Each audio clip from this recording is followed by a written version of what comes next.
পবিত্র রমজান মাস উপলক্ষে দমদম ব্যারাকপুর তৃণমূল কংগ্রেসের সংখ্যালঘু সেলের সভাপতি মোহাম্মদ নওশাদ আলম সাহেবের উদ্যোগে টিটাগড়ে ইফতারি দাওয়াত অনুষ্ঠিত হলো।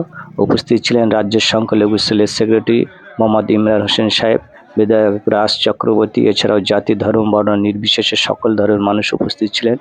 আপনারা দেখতে পাচ্ছেন সেই চিত্র। অসংখ্য মানুষ সারিবদ্ধভাবে বসে আছে ইফতারে দাওয়াত অনুষ্ঠানে। কিছুক্ষণের মধ্যেই আজান শুরু হবে, সঙ্গে সঙ্গে ইফতার শুরু হবে। দেখতে পাচ্ছেন অসংখ্য মানুষ, জাতি ধর্ম বর্ণ নির্বিশেষে সকল ধর্মের মানুষ এখানে উপস্থিত হয়েছেন। সেই চিত্র আপনাদের সামনে আমি তুলে ধরলাম টিটাগড় বাজার ময়দানে।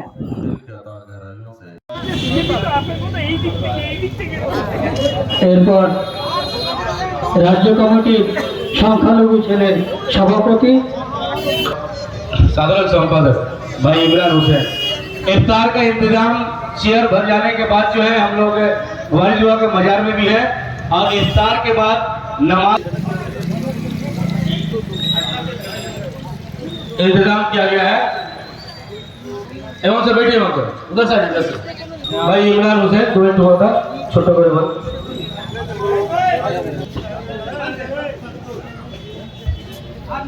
ধন্যবাদ। দমদম ব্যারাকপুর সাংগঠনিক জেলা দাদা নওশাদ আলম, তার নেতৃত্বে আজকে দমদম ব্যারাকপুর সাংগঠনিক জেলা সংখ্যালঘু তৃণমূল কংগ্রেসের উদ্যোগে আমরা যারা ধর্মপ্রাণ ইসলাম ধর্ম অবলম্বনের মানুষ, রমজান মাসটা আমাদের কাছে অত্যন্ত পবিত্র এবং সিয়াম পালন করা আমাদের কাছে অত্যন্ত পুণ্যের বলে আমরা মনে করি। আমরা সেই মহান রব্বুল আলামিনের শানে আমরা আজকে এখানে ইফতার মাহফিলে অনুষ্ঠানে আমরা যোগদান করেছি। এখানে দমদম ব্যারাকপুর সাংগঠনিক জেলার অনেক পদাধিকারী